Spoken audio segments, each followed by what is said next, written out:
ভারত মহাসাগরের বুকে জেগে থাকা এমন এক দেশ যাকে বলা হয় পৃথিবীর বুকে এক টুকরো স্বর্গ। চারদিকে নীল জলরাশি, সবুজ পাহাড় আর অদ্ভুত সুন্দর এক প্রাকৃতিক বৈচিত্র্য। হ্যাঁ বন্ধুরা, আজ আমরা কথা বলছি মরিচাস নিয়ে।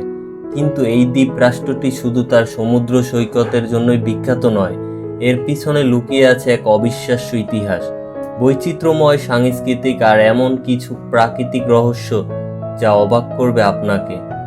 আজকের ছোট্ট একটি ভিডিওতে আমরা মরিচাসের এমন কিছু অজানা দিক উন্মোচন করব যা হয়তো এর আগে আপনি কখনো শোনেননি। তো চলুন ভিডিও শুরু করা যাক। মরিচাস কিন্তু শুরু থেকেই এমন জনবহুল ছিল না। এক সময় এই দ্বীপে কোনো মানুষের বসবাস ছিল না। আরব নাবিকরা 10ম শতাব্দীতে প্রথম এই দ্বীপটির সন্ধান পায়, কিন্তু তারা এখানে বসতি স্থাপন করেননি। এরপর 1600 শতাব্দীতে ওলন্দাজরা ডাচ এখানে আসে এবং তারা এই দ্বীপের নাম রাখে ওলন্দাজ যুবরাজ মরিস ভ্যান নাসাউয়ের নামাংসুরে মরিচাস। ওলন্দাজদের সময় এই দ্বীপটির একমাত্র বাসিন্দা বিখ্যাত ডোডো পাখি পৃথিবীর সবথেকে চিরতরে বিলুপ্ত হয়ে যায়। উড়তে না পারা এই শান্ত পাখিটিকে নির্বিচারে শিকার করার কারণে আজ আমরা তাকে শুধু ছবিতেই দেখতে পাই। পরবর্তীতে ফরাসি এক ব্রিটিশরা এই দ্বীপটিকে শাসন করে। ব্রিটিশরা যখন আসে, তারা চিনি উৎপাদনের জন্য ভারত থেকে হাজার হাজার চুক্তিবদ্ধ শ্রমিক নিয়ে আসে। আর এই কারণেই আজ মরিচাসের সাংস্কৃতিক ভারতীয়দের এত বড় প্রভাব রয়েছে।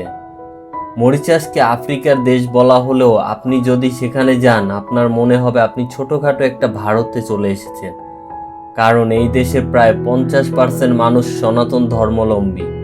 এছাড়া এখানে মুসলিম, খ্রিস্টান এবং চীনা বংশোদ্ভূতের মানুষ শান্তিতে একসাথেই বসবাস করেছে অনেক বছর ধরে। এখানে দীপাবলি, দুর্গোৎসব, শিবরাত্রি যেমন ধুমধাম করে পালন করা হয়, ঠিক তেমনি ঈদ, ক্রিসমাসও সম্মানের মর্যাদায় উপযাচিত হয়। মরিচাসের নিজস্ব একটি সাংস্কৃতিক রয়েছে যার নাম সেগা। এটি মূলত আফ্রিকান দাসদের হাত ধরে আসা এক ধরনের ঐতিহ্যবাহী নাচ ও গান, যা আজ মরিচাসের জাতীয় পরিচয়পত্রের একটি অংশ। এখানকার মূল ভাষা হচ্ছে ক্রেওল, তবে ইংরেজি ও ফরাসি ভাষার ব্যবহারও প্রচুর।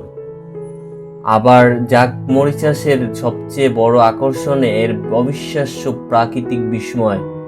আপনি কি কখনো সমুদ্রের পানির নিচে জলপ্রপাত বা ঝর্ণা দেখেছেন? শুনতে অসম্ভব মনে হলেও মরিচাস লে মন্ট রবার্ট উপকূলে ঠিক এমনটাই দেখা যায়। উপর থেকে দেওয়ালের মনে হলেও সমুদ্রের গভীরে একটি বিশাল জলপ্রপাত আছড়ে পড়েছে। তবে এটি আসলে কোনো সত্যিকারের জলপ্রপাত নয়, এটি একটি অপটিক্যাল ইলিউশন বা দৃষ্টির ভ্রমণ। সমুদ্রের তলানিবার বালু ও কাদার স্রোতের কারণে এটি দেখতে এমন মনে হয়। মরিচাসের আরেকটি আশ্চর্য জায়গা হলো চ্যামারেল বা 7 কালার রড। এখানকার মানুষ পাহাড়গুলোতে প্রাকৃতিকভাবেই 7টি ভিন্ন রং দেখা যায়: লাল, বাদামি, বেগুনি, সবুজ, নীল, বেগুনি আর হলুদ। বৃষ্টি হলে এই রংগুলো কখনো কখনো একে অপরের সাথে মিশে যায়, আর যা বিজ্ঞানীদেরও অবাক করে তোলে। আপনি যদি মরিচাস ঘুরতে যান তবে রাজধানী পোর্ট লুইস দেখতে ভুলবেন না কখনোই। এখানকার সেন্ট্রাল মার্কেট ও ওয়াটারফ্রন্ট দারুণ এক অভিজ্ঞতা দেবে আপনাকে। এছাড়া রয়েছে স্যার সিগুনাসান বা রামগুলান বোটানিক্যাল গার্ডেন, যেখানে বিশালাকার পদ্ম পাতা দেখতে পাওয়া যায়। একজন মানুষের ওজন সহ্য করতে পারে এই পাতাগুলো। আর অ্যাডভেঞ্চার প্রেমীদের জন্য রয়েছে ব্ল্যাক রিভার গর্জেস ন্যাশনাল পার্কের হাইকিং। ইতিহাস আর ঐতিহ্য, এক আধুনিকতা আর প্রাকৃতিক এক অপূর্ব মেলাবন্ধন এই মরিচাস। সাগরের নীল জল আর সবুজ পাহাড়ের এই দেশটি সত্যি অনন্য। আশা করি আজকের ছোট্ট একটি যাত্রায় আপনাদের ভালো লেগেছে।